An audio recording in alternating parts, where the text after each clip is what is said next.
बातमीपत्रामध्ये आता पाहणार आहोत सकाळच्या महत्त्वाच्या 100 बातम्या अतिशय वेगवान स्वरूपात सुरुवात करूयात। मुख्यमंत्री देवेंद्र फडणवीसांनी मंत्री संजय शिरसाट यांना तंबी दिल्याचं बोललं जातंय। मंत्री असताना असं वर्तन योग्य नाही असं मुख्यमंत्र्यांनी म्हटलंय। यापुढे सार्वजनिक ठिकाणी मंत्री म्हणून काम करताना काळजी घ्या असा सल्ला मुख्यमंत्री शिरसाट यांना मुख्यमंत्र्यांनी दिलेला आहे। तर काही दिवसांपूर्वी पैशांच्या बॅगेसोबत शिरसाट त्यांच्या घरात बसल्याचा व्हिडिओ संजय राऊतांनी शेअर केला होता। त्यावरून राजकारण तापलं होतं। विविध कारणांनी वादात अडकणाऱ्या मंत्री आणि आमदारांना उपमुख्यमंत्री एकनाथ शिंदे यांनी तंबी दिली आहे। तुमच्याकडे दाखवलेलं बोट माझ्याकडे असतं, तुमचे आमदार काय करतात असा मला प्रश्न विचारला जातो असं म्हणत शिंदेंनी आपली नाराजी व्यक्त केली आहे। कारवाई करायला भाग पाडू नका असा इशारा देखील एकनाथ शिंदे यांनी दिला।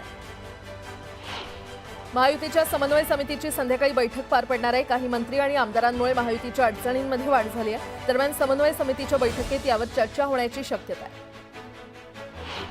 मराठी विजयी मेळावा केवळ मराठी भाषेपुरताच होता, त्या मेळाव्याचा राजकारणाशी काहीही संबंध नाही असं वक्तव्य राज ठाकरे यांनी केलं।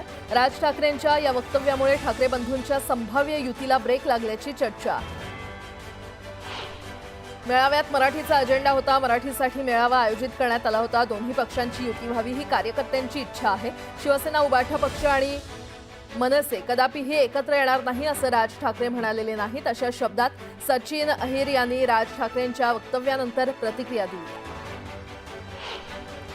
आजही राष्ट्रवादी शरदचंद्र पवार पक्षाचे प्रदेशाध्यक्ष असल्याचं जयंत पाटील यांनी स्पष्ट केलं। प्रदेशाध्यक्षपदाचा राजीनामा दिलेला नाही आणि भाजपकडून कुणीही प्रवेशाबद्दल विचारलं नाही अशी स्पष्टोक्ती जयंत पाटील यांनी दिली। लोणावळा ग्रामीण पोलिसांनी 25 मार्चला 2 संशयित कंटेनर ताब्यात घेतले होते। त्यात गोमांस असल्याचं स्पष्ट झालं होतं। दोन्ही कंटेनरमध्ये मिळून तब्बल 57,000 किलो गोमांस जप्त करण्यात आलं। या प्रकरणी विधान परिषदेमध्ये भाजप आमदार श्रीकांत भातकिया यांनी लक्षवेधी मांडली। यावर गृहराज्यमंत्री पंकज भोयर यांनी या प्रकरणाच्या चौकशीसाठी एसआयटी स्थापन करण्याची घोषणा केली। तर लवकरच गोमांस संदर्भात कायदा आणण्यात येईल अशी माहिती दिली। विधान परिषदेमध्ये धर्मांतराच्या प्रकरणावर चर्चा झाली। यावेळी गृहराज्यमंत्री पंकज भोयर यांनी धर्मांतर विरोधी कायद्यावर भाष्य केलं। देशात 10 राज्यांमध्ये धर्मांतर विरोधी कायदा आहे। महाराष्ट्र हे 11वं राज्य असेल जिथे धर्मांतर विरोधी कायदा लागू होईल आणि तो अत्यंत कठोर स्वरूपाचा असेल असं पंकज भोयर म्हटले। स्वयंपूर्ण विकासाच्या संदर्भात प्रवीण दरेकर यांनी एक अहवाल तयार केला असून तो विधिमंडळ सदस्यांपुढे मांडण्यात आला। दरम्यान माध्यमांशी संवाद साधल्यानंतर बाहेर जात असताना प्रवीण दरेकर यांनी उद्धव ठाकरे यांची भेट घेतली आणि त्यांनी हा अहवाल उद्धव ठाकरेंना दाखवला। यावेळी दोघांमध्ये सविस्तर संवादही झाला। भाजप आमदार प्रवीण दरेकरांना शिवसेनेमध्ये येण्याची ऑफर उद्धव ठाकरेंनी दिली। यावर दरेकरांनी देखील मिश्किल उत्तर दिलंय। आपण सर्वच पुन्हा एकत्र येऊ असं दरेकर म्हटले। महाविकास आघाडीपेक्षा इंडिया आघाडीची बैठक होणं महत्त्वाचं आहे। लोकसभेनंतर एकही बैठक नाही असं मत उद्धव ठाकरे यांनी व्यक्त केलं।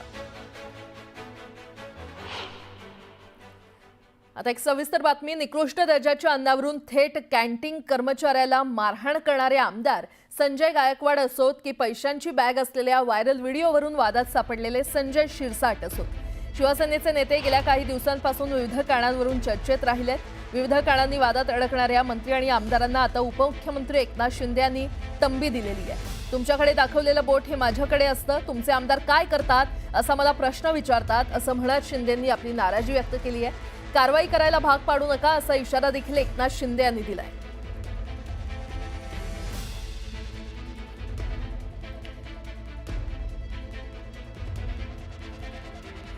तर मुख्यमंत्री देवेंद्र फडणवीसांनी मंत्री संजय शिरसाट यांना तंबी दिल्याचं बोललं जातंय। हे तर आहेच, मात्र उपमुख्यमंत्री शिंदे यांनी देखील आमदारांना तंबी दिली आहे। तुमच्याकडे दाखवलेलं बोट माझ्याकडे असतं, तुमचे आमदार काय करतात असा प्रश्न मला विचारला जातो, तुमची बदनामी म्हणजे माझी बदनामी, चुकीच्या गोष्टींवर एनर्जी वाया घालवू नका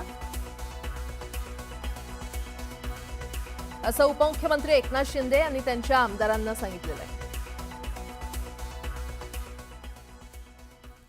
आणखीन एक मोठी बातमी। मुख्यमंत्री देवेंद्र फडणवीस यांनी मंत्री संजय शिरसाट यांना तंबी दिल्याचं बोललं जातंय। मंत्री असताना असं वर्तन योग्य नाही असं मुख्यमंत्र्यांनी म्हटलेलं आहे। यापुढे सार्वजनिक ठिकाणी मंत्री म्हणून काम करताना काळजी घ्या असा सल्ला मुख्यमंत्री यांनी शिरसाट यांना दिलाय। काही दिवसांपूर्वी पैशांच्या बॅगेसोबत शिरसाट यांच्या घरात बसल्याचा व्हिडिओ संजय राऊतांनी शेअर केला होता।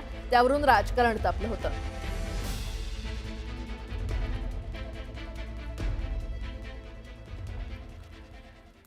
पुन्हा एकदा बातम्या पाहणार आहोत वेगवान स्वरूपात। राज्याच्या अनेक भागात पाऊस सक्रिय झाला असून मुंबईसह महाराष्ट्रात मुसळधार पाऊस बरसणार असल्याचा अंदाज हवामान खात्याने वर्तवलाय। यामध्ये मुंबईसह कोकणाला खबरदारीचा अलर्ट देण्यात आलेला आहे। मे महिन्याच्या उत्तरार्धात दाखल झालेल्या मान्सूनने पहिल्याच फटक्यात मुंबईची दाणादाण उडवली। मात्र तेव्हापासून दीर्घ राज्यावर असलेल्या मोठ्या पावसाच्या प्रतीक्षेत आजही मुंबईकर आहेत। नाशिकमधील पाऊस बंद झाल्याने जायकवाडी धरणातील पाण्याची आवक मंदावली आहे। जायकवाडी धरणातील पाणी साठा 75% पोहोचला आणि त्यामुळे सिंचनाच्या पाण्याची चिंता मिटली आहे। कोयना धरण पाणलोट क्षेत्रामध्ये पावसाचा जोर वाढत चाललाय आणि त्यामुळे पाणी पातळी नियंत्रित करण्यासाठी या पावसाळ्यात प्रथमच धरणाच्या दरवाजातून विसर्ग करण्यात येणार आहे। तसंच नदीपात्रात आणखी सुमारे 5000 क्युसेक विसर्ग होणार आहे। त्यामुळे कोयना नदीकाठच्या रहिवाशांना सतर्कतेचा इशारा देण्यात आला आहे।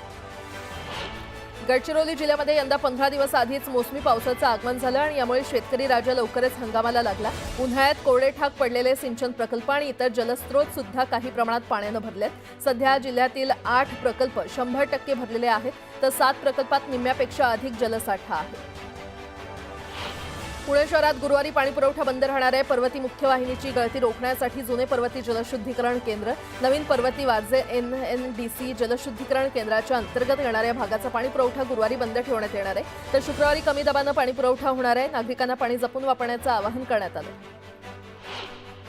गेल्या काही वर्षात राज्यातील माता आणि बालमृत्यूचं प्रमाण कमी करण्यात यश आलं असलं तरी राज्यभरात ते एकसमान नाहीये। त्यामुळे राज्याच्या विशिष्ट भागातील नवजात आणि 5 वर्षांपेक्षा कमी वयाच्या मुलांच्या मृत्यूमागील वैद्यकीय आणि अन्य कारणे शोधण्यासाठी सार्वजनिक आरोग्य विभागाने 21 सदस्यांची जम्बो समिती नेमलेली आहे। पुण्यात ढोल पथकांच्या सरावाला सुरुवात झाली आहे। गणेशोत्सवासाठी शहरातील ढोल पथक सज्ज झालेत। अनेक ढोल पथकांकडून वाद्यपूजन करून सरावाला सुरुवात करण्यात आली। दिवा प्रभागातील डम्पिंग ग्राउंडमध्ये गेल्या 7 वर्षांपासून ठाणे महापालिकेकडून सातत्याने बेकायदेशीर कचरा टाकण्यात येत होता।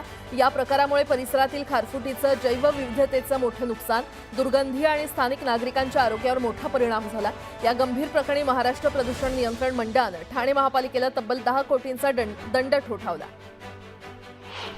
अहमदाबादमधील विमान अपघातानंतर DGCAने सर्व विमान कंपन्यांना आता नवीन सूचना जारी केलेल्या आहेत। देशात कार्यरत असलेल्या बोईंगसह इतर विमानांच्या फ्युएल कंट्रोल स्विच लॉकिंग सिस्टमची तपासणी करणे अनिवार्य करण्यात आले।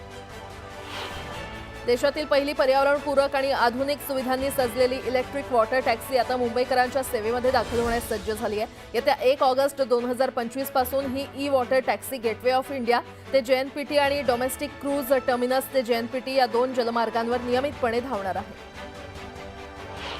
नांदेडमध्ये पुरस्कार सोहळ्या कार्यक्रमात माजी मुख्यमंत्री अशोक चव्हाण आणि खासदार अजित गोपछडे यांच्यामध्ये जुगलबंदी रंगली। भाजपच्या दोन्ही नेत्यांनी एकमेकांना टोमणे मारले। 2 खासदारांमध्ये रंगलेल्या या जुगलबंदीची सर्वत्र चर्चा सुरू आहे। राज्यात नोंदणीकृत विद्यार्थ्यांपैकी 50% विद्यार्थ्यांनी ITI प्रवेश निश्चित केला असून मुंबईत हा आकडा 64% पोहोचलाय, अशी माहिती व्यवसाय शिक्षण आणि प्रशिक्षण संचालनालयाने दिलेली आहे। CET सेलने MCA आणि MTech ME अभ्यासक्रमाच्या प्रवेशासाठी नोंदणीला 16 जुलैपर्यंत मुदतवाढ दिली आहे। त्यामुळे विद्यार्थ्यांना अर्ज करण्यासाठी आणखी 2 दिवसांचा कालावधी मिळणार आहे। जळगावच्या टोळी ग्रामपंचायतीच्या आवारात बैठक पार पडली। गावातील महिलांनी गावातील दारूबंदीबाबत जोरदार मागणी केली। या मागणीला सरपंचांनी सकारात्मक प्रतिसाद देत 8 दिवसात विशेष ग्रामसभा घेऊन अधिकृत ठराव करण्यात येईल असं सांगितलं। मुंबई मेट्रो रेल कॉर्पोरेशन लिमिटेडने मुंबईतील आणखी एका भूमिगत मेट्रोसाठी प्रक्रिया सुरू केली आहे आणि आगार ते गेटवे ऑफ इंडिया दरम्यान ही मेट्रो धावणार असून सरकारला प्रस्ताव सादर करण्यात आलेला आहे। शिर्डीतील गुरुपौर्णिमा उत्सवात साईबाबांच्या चरणी भक्तांनी कोट्यावधी रुपयांचं दान अर्पण केलेलं आहे। नोटा, नाणी, सोन्या चांदीच्या दागिन्यांचा यामध्ये समावेश आहे। गुरुपौर्णिमा उत्सवाच्या 3 दिवसात साईबाबांच्या चरणी तब्बल 6,31 लाखांहून अधिकचं दान भक्तांनी अर्पण केलंय। या 3 दिवसात 3 लाखांहून अधिक भक्तांनी साईबाबांचं दर्शन घेतलं। वैष्णवी हगवणे प्रकरणात दोषारोपपत्र दाखल करण्यात आलंय। पुणे जिल्हा सत्र न्यायालयामध्ये 1670 पानांचं दोषारोपपत्र दाखल करण्यात आलं असून दोषारोपपत्रात एकूण 11 जणांना आरोपी करण्यात आलं। गरमागरम समोसा, रसरशीत जलेबी पाहिल्यावर अनेकांच्या तोंडाला पाणी सुटतं, पण हे पदार्थ सिगारेट इतकेच धोकादायक आहेत असा इशारा केंद्रीय आरोग्य मंत्रालयाने दिलाय। आरोग्य मंत्रालयाने एक अहवाल तयार केलाय। त्यात 2050 पर्यंत देशातील 44.9 कोटी लोक लठ्ठपणाने ग्रस्त असतील असं समोर आलेलं आहे। भारतात बुलेट ट्रेनचं स्वप्न आता प्रत्यक्षात येणार आहे. रेल्वे सूत्रांनी दिलेल्या माहितीनुसार गुजरातमध्ये बुलेट ट्रेनची चाचणी 2026-27 मध्ये सुरू होईल. यासाठी जपानमधून विशेष E10 शिकानसेन ट्रेन मागवली जाईल आणि प्रारंभिक चाचणी सुमारे 50 किलोमीटरच्या ट्रॅकवर केली जाईल. राज्यामध्ये 1,51,000 बालकं कुपोषित असल्याची आकडेवारी समोर आली आहे. एकट्या मुंबईमध्ये 17,000 बालकं कुपोषित असल्याचं समोर आलंय. दरम्यान एकात्मिक बाल विकास योजनेतील 20,414 पदं रिक्त आहेत. मात्र तरीही येत्या 2 वर्षात हे प्रमाण 0.51% आणण्याचं टार्गेट आहे. बनमास्क्यामध्ये काचेचा तुकडा आढळल्याप्रकरणी पुण्यातील गुडलक कॅफेवर कारवाई करण्यात आली आहे. अन्न आणि औषध प्रशासनानं कारवाई करत कॅफेचा परवाना तात्पुरता निलंबित केलाय. त्रुटी दूर होईपर्यंत परवाना कॅफे बंद राहणार आहे. विरारमध्ये रिक्षा चालकाला मारहाण केल्याप्रकरणात मनसे आणि शिवसेनेच्या पदाधिकाऱ्यांवर गुन्हा दाखल करण्यात आलाय. यावेळी पोलिसांनी कार्यकर्त्यांना ताब्यात घेतलं.